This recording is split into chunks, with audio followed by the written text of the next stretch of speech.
Obrigado por estarem desse lado e é graças à internet, graças às tecnologias, que vamos poder ter mais um encontro a propósito desta reflexão que foi abraçada pelo professor Eugênio Fonseca, que aceitou o desafio do Papa. Por isso, convido-vos a ficar em direto connosco, tal como na semana passada, e fica já o convite para que na próxima semana possamos reencontrar-nos aqui neste espaço da Paulinas Editora. Vamos então para este momento, que é um momento de reflexão e que é um momento de oração.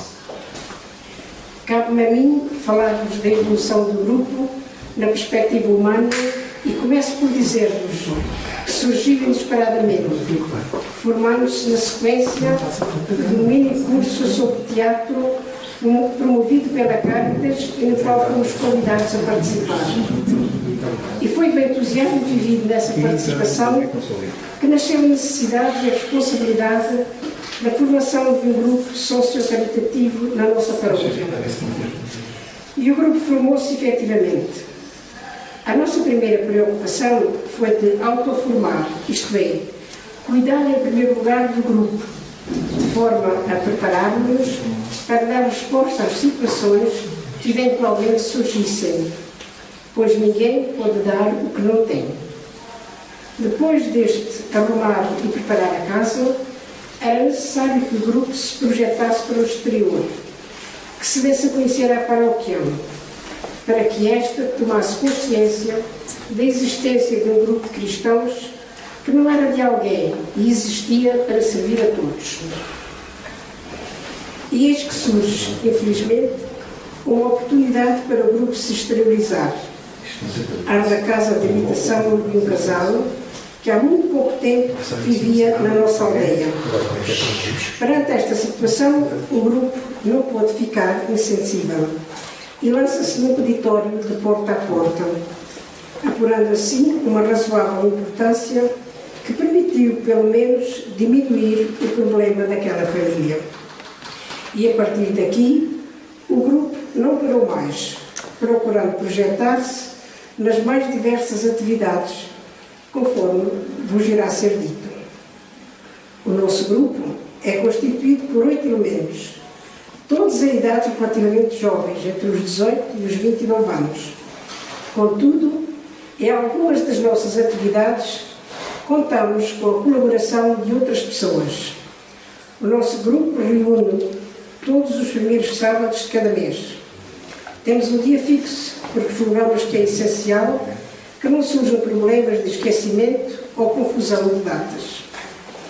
Cada uma das nossas atividades tem 2 ou 3 elementos do grupo como responsáveis, que reúnem semanal ou quinzenalmente, consoante a atividade e que promovem o desenvolvimento dos trabalhos, convidando e estimulando pessoas extra-grupo para a concretização dos mesmos trabalhos.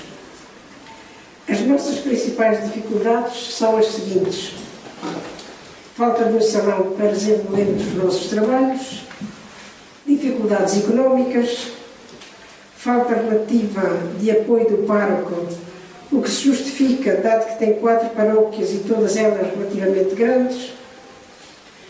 No início de cada ano, fazemos uma reunião de programação de atividades. Temos contado com alguns subsídios que o FAOS nos tem dado.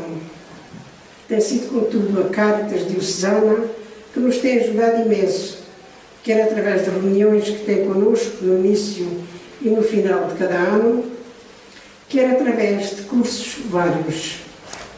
O nosso pároco entrega-nos o resultado do ofertório da missa de cada primeiro domingo. Livro dos Atos dos Apóstolos. Naqueles dias, aumentando o número de discípulos, surgiram murmurações dos helenistas contra os hebreus. Isto porque diziam aqueles: suas viúvas eram esquecidas na distribuição diária. Os 12 convocaram então a multidão dos discípulos e disseram: não é conveniente que abandonemos a palavra de Deus para servir às mesas. Procurai antes, entre vós, irmãos, 7 homens de boa reputação, repletos do Espírito e de sabedoria, e nós os encarregaremos desta tarefa. Quanto a nós, permaneceremos assíduos à oração e ao ministério da palavra. A proposta agradou a toda a multidão e escolheram Estevão, homem cheio de fé e do Espírito Santo, Filipe, Prócoro, Nicanor, Timon, Parmenas e Nicolau, prosélito de Antioquia. Apresentaram-nos aos apóstolos e, tendo orado, impuseram-lhes as mãos. E a palavra de Deus crescia. O número de discípulos multiplicava-se enormemente em Jerusalém, e considerável número de sacerdotes obedecia à fé. Estevão, cheio da graça e de poder, operava prodígios e grandes sinais entre o povo. A mensagem do Papa Francisco. O encontro com uma pessoa em condições de pobreza não cessa de nos provocar e questionar. Como podemos contribuir para eliminar ou pelo menos aliviar a sua marginalização e o seu sofrimento? Como podemos ajudá-la na sua pobreza espiritual? A comunidade cristã é chamada a coenvolver-se nesta experiência de partilha, ciente de que não é lícito delegá-la a outros. E para servir de apoio aos pobres, é fundamental viver pessoalmente a pobreza evangélica.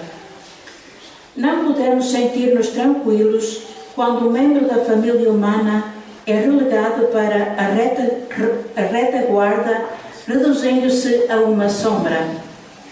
O clamor silencioso de tantos pobres deve encontrar o povo de Deus na vanguarda, sempre e em toda a parte, para lhe dar voz, defendê-los e solidarizar-se com eles perante tanta hipocrisia e tantas promessas não cumpridas, e para os convidar a participar na vida da comunidade.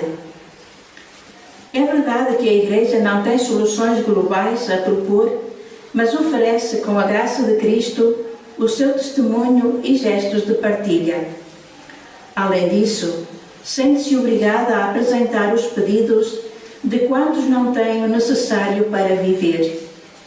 Lembrar a todos o grande valor do bem comum é para o povo cristão um compromisso vital que se concretiza na tentativa de não esquecer nenhum daqueles cuja humanidade é violada nas suas necessidades fundamentais.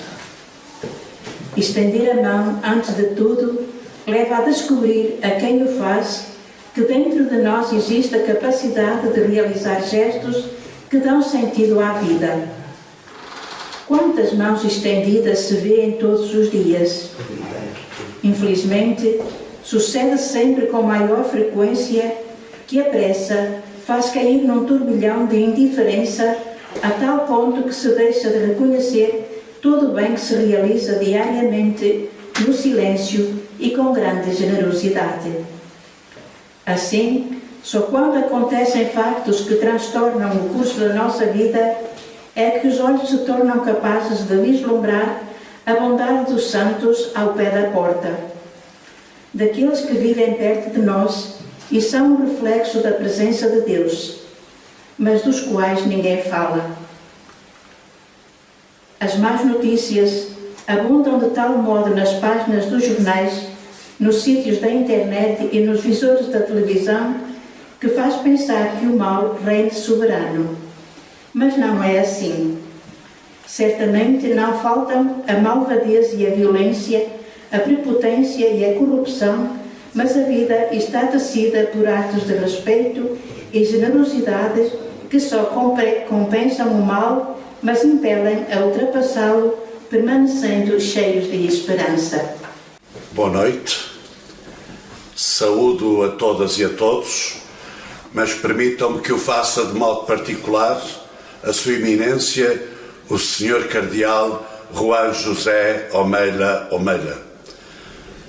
O Sr. Cardeal é arcebispo de Barcelona depois de ter conduzido outras igrejas particulares, foi chamado a esta grande igreja, irmã de outras igrejas de Espanha.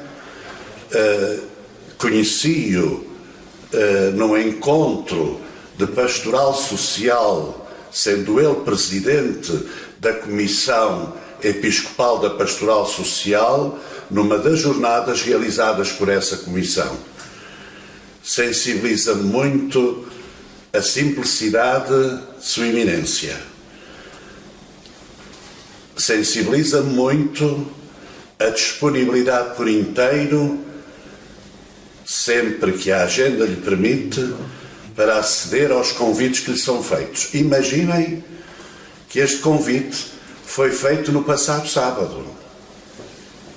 E prontamente, ainda em Roma em trabalho, logo chegou à sua casa diocesana, disse-me prontamente que aceitava estar connosco.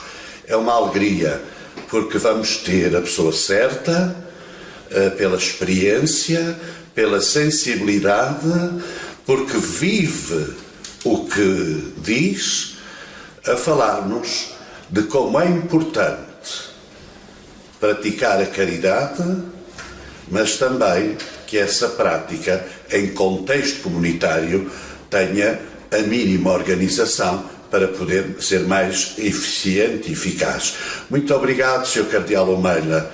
É uma alegria enormíssima tê-lo connosco nesta sessão, a caminho do Dia Mundial dos Pobres. Es un gozo poder participar en estas jornadas preparatorias para el Día Mundial de los Pobres que organizáis desde Lisboa y donde habláis de la caridad. Yo creo que no podemos olvidar que la caridad es fundamental en la vida de la Iglesia, de los cristianos que estamos para evangelizar, y la Iglesia, cuando empieza a caminar, según nos cuentan los Hechos de los Apóstoles, vemos cómo ellos evangelizan a través de 3 acciones que son fundamentales, que no podemos olvidar los cristianos, los agentes de pastoral. 1, evangelizan a través de la oración, de la liturgia, fundamental, la misa, la oración. Eso a la gente les choca mucho. 2, la catequesis, la enseñanza de la doctrina de la palabra de Dios, la doctrina de la Iglesia, la doctrina, el mensaje que Jesús nos ha traído. Y 3, evangelizan a través de la caridad. Fundamental las 3 acciones, que no se pueden separar. Y la caridad es el trabajo con los más pobres, con los más necesitados. Es el amor hecho realidad. Y esto lo hacen, los apóstoles dicen, sobre todo nosotros, porque cada vez teníamos más trabajo, nos dedicaremos a la liturgia, a la oración y a la palabra, a la catequesis, y buscaremos unos diáconos que harán la caridad. Pero ellos lo hacen en nombre de la Iglesia, en nombre de la comunidad cristiana. El responsable es siempre el obispo, es siempre el pastor de la comunidad cristiana. Los apóstoles eran responsables, pero los diáconos, en nombre de la comunidad y en nombre del obispo, hacen ese trabajo. Ahí es donde me piden que hable sobre todo hoy de la caridad como una acción organizada. La caridad evidentemente es respuesta del corazón de cada persona, pero tiene que ser también organizado. No puede ser que cada uno haga lo que quiere o de una manera como el corazón le dé a entender. Claro que hay que hacerlo así, cuando el corazón se siente tocado por la necesidad, pero hay que hacerlo bien, de una manera organizada. Y por eso existe lo que llamamos la Cáritas. Cáritas nacional, Cáritas diocesana y Cáritas parroquial, organizada, con técnicos, con personas competentes que puedan hacer bien ese trabajo, que sobre todo, saben ustedes que la caridad va en 3 niveles. Uno es la asistencia, la necesidad de comida, de vivienda, de ropa, de vestirse, la asistencia, que es también promocional, es ayudarles a que las personas pobres puedan salir de su pobreza y encontrar ellos los medios para poder vivir ellos responsablemente y autónomamente. Esto es muy importante. La caridad como asistencia, como promoción, pero también como denuncia, porque la sociedad a veces no es suficientemente justa para repartir los bienes con los más necesitados. Dice, el Papa Benedicto XVI lo repetía y el Papa Francisco lo repite también muchas veces, que en el mundo hay suficientes recursos para poder alimentar el doble de la población que estamos en el mundo. Y sin embargo, ¿cuánta gente está en las calles que no tiene trabajo y no tiene comida ni tiene casa? En Lisboa, en Madrid, en Bruselas, en todas partes. Y a la vez, ¿cuánta gente está muriendo de hambre en el mundo? Esa casa global, que es nuestra casa de todos, y hay gente que se muere de hambre, una pandemia mucho más larga que la que tenemos ahora del coronavirus, y sin embargo nosotros ni nos acordamos de esta gente que muere de hambre ni hacemos nada. Hay que denunciar a los estados, hay que denunciar a la sociedad la injusticia que cometemos con seres humanos que no tienen para comer ni para vivir. Yo creo que eso es muy, muy importante. Y fíjense ustedes que el Papa Benedicto XVI, en la encíclica sobre el amor, Deus Caritas Est, hace una alusión muy bonita al emperador Juliano el Apóstata. El emperador Juliano el Apóstata, fíjense lo que decía ya en el siglo IV de nuestra era cristiana. Dice, ¿cómo no vemos que lo que más ha contribuido al crecimiento del ateísmo, es decir, el cristianismo, los romanos consideraban al cristianismo como una religión atea, una religión fuera del imperio? Lo que más ha hecho crecer el ateísmo, el cristianismo, es la humanidad con los extranjeros y su cuidado en enterrar a los muertos. Es vergonzoso, decía el emperador, que los impíos galileos, es decir, los cristianos, además de alimentar a sus mendigos, alimenten a los nuestros, mientras se ve que nosotros los tenemos faltos de cualquier ayuda. Fíjense ustedes, ya decía el emperador, la fe cristiana crece por la caridad con la que viven los cristianos.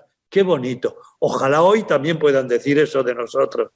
Por eso hay siempre una relación entre caridad y justicia. Que no llega la justicia, llega la caridad. Y donde llega la justicia, siempre faltará también la caridad, que es el amor para con todos. Que eso lo tengamos muy en cuenta. Sociedades justas, responsabilidad con todos los hermanos, aunque estén lejos, pero siempre por encima de la justicia está el amor, está la caridad. Y por eso yo decía que la caridad tiene que estar muy organizada. Y es una interpelación que nos tenemos que hacer los obispos y los sacerdotes, parroquial, diocesana, organizada la caridad, la Caritas. Claro que hay organizaciones que trabajan por la caridad. Claro que hay personas que trabajan por la caridad. Las conferencias de San Vicente de Paúl, los grupos de San Camilo de Lelis, tantísimos grupos que trabajan por los pobres. Claro que hay personas que trabajan por los pobres, pero Cáritas es la organización de la Iglesia diocesana, es la organización del obispo por los más pobres. Ojalá eso lo tengamos muy en cuenta todos nosotros. Y dicho esto, para no alargarme mucho, hay una actitud que tendríamos que tener muy en cuenta. ¿Cómo la Cáritas se puede mantener bien trabajando con delicadeza en atender a los pobres? Hay un riesgo que es perder el alma. La caridad tiene que tener un alma, que es la fe en Jesucristo.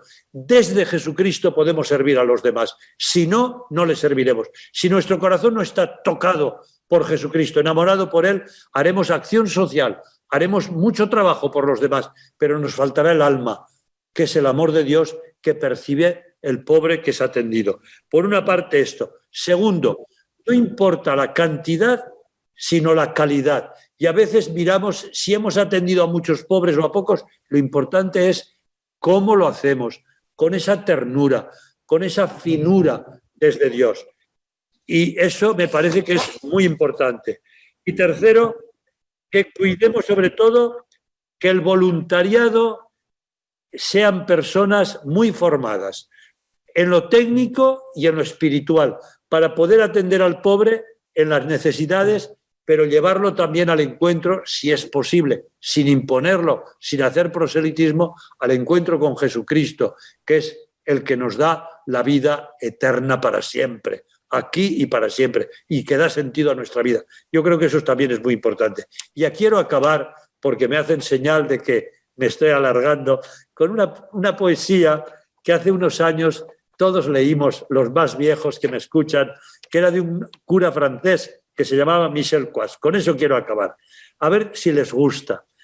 ¿Qué puedo hacer yo por los demás? Y dice así, que parece que mi acción no sirve para nada. Pues tu acción personal y organizada en un grupo de Cáritas o en un grupo de acción social puede hacer mucho bien. Mire, dice así, si la nota, una nota musical, dijese una nota no hace música, no habría sinfonía. Si la palabra dijese una palabra no puede hacer una página, no habría libro. Si la piedra dijese una piedra no puede levantar una pared, no habría casa. Si la gota de agua dijese una gota no puede formar un río, no habría océano. Si el grano de trigo dijese un grano de trigo no puede sembrar un campo, no habría cosecha.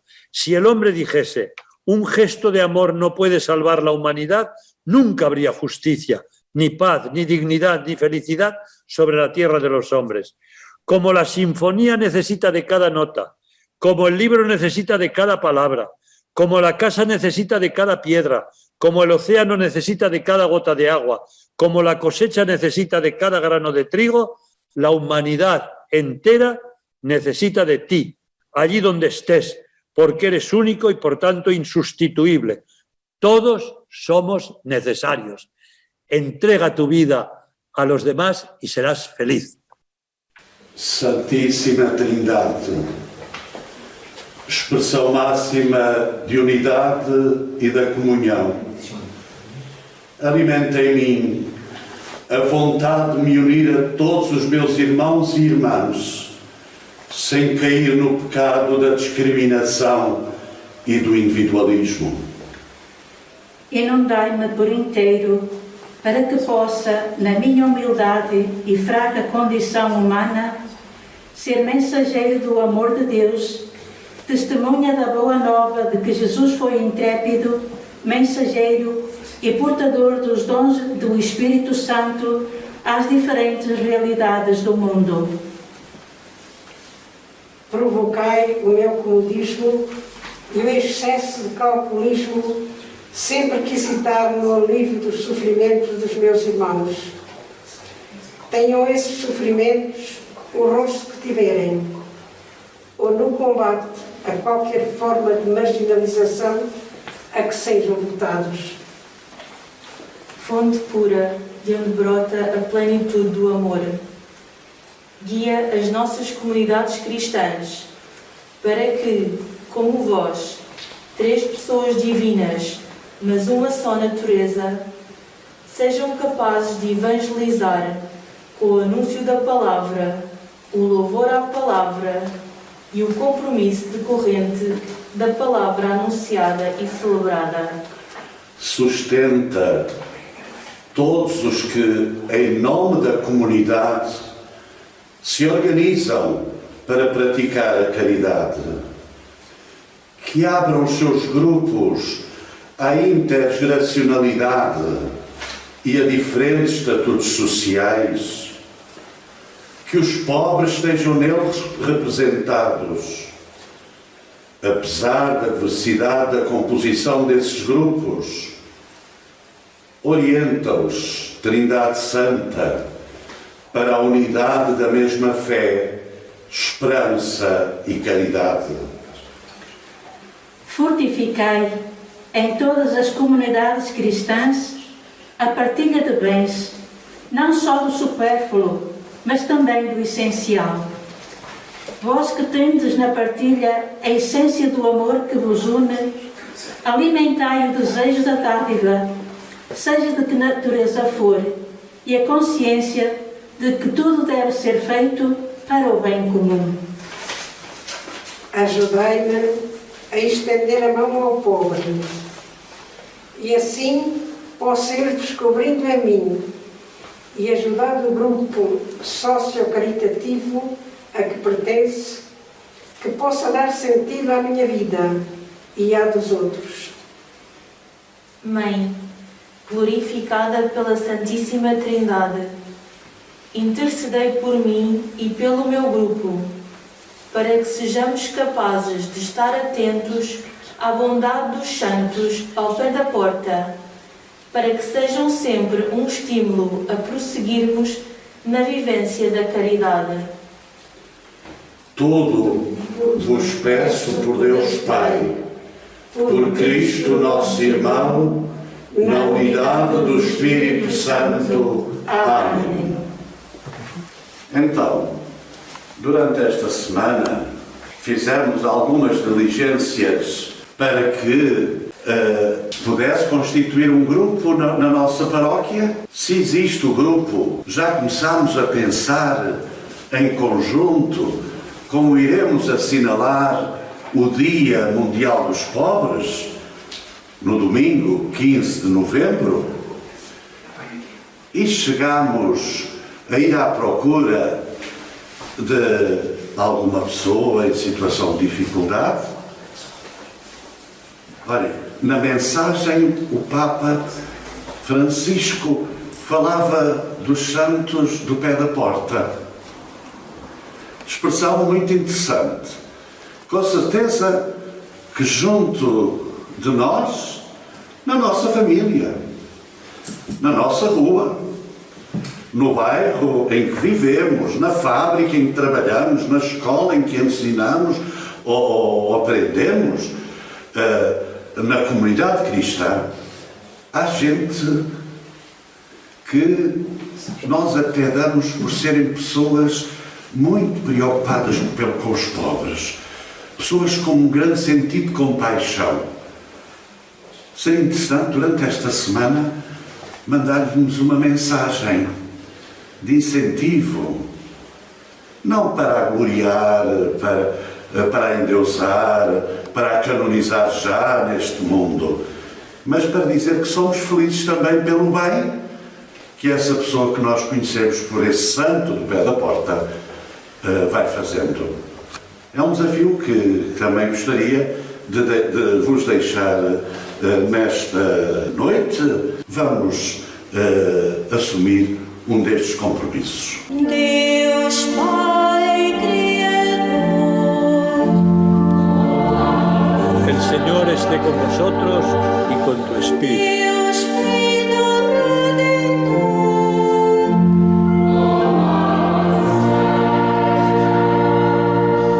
Deus Espírito Santo vivificador,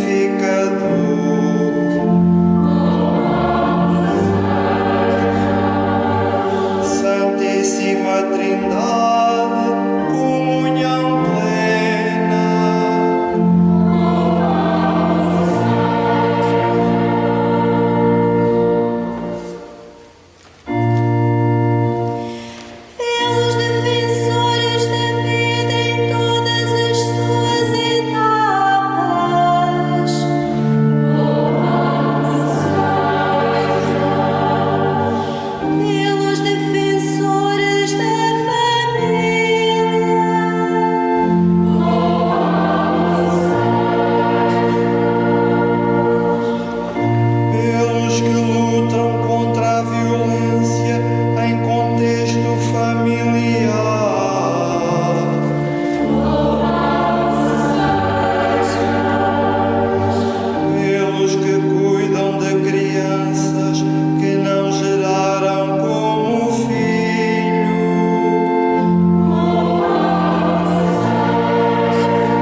pelos que deixam a terra e família para irem ao encontro dos pobres,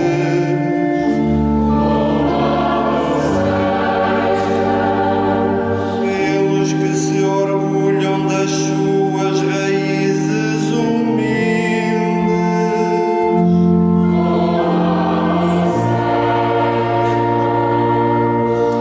pelos que preferem os espezinhados e não os poderosos,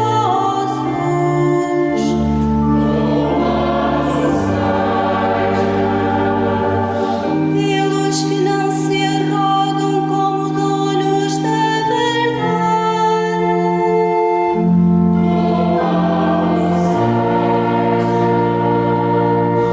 pelos que não cedem ao medo e tudo fazem para dar mais vida aos anos,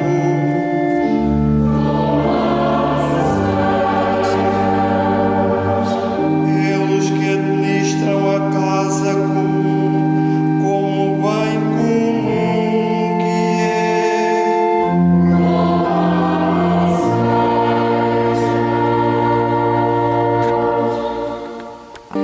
Deus Pai, para que o teu amor chegue a todos.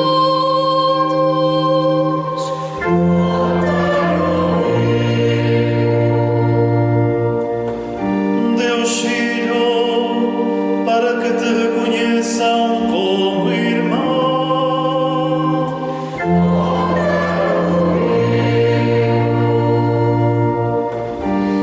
Deus Espírito Santo, para renovar o mundo.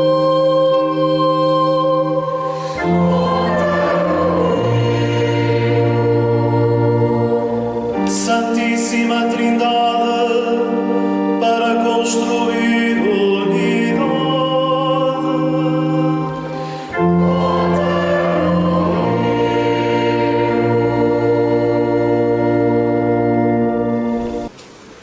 El Señor esté con vosotros y con tu espíritu. La bendición de Dios Todopoderoso, Padre, Hijo y Espíritu, os acompañe siempre. Amén.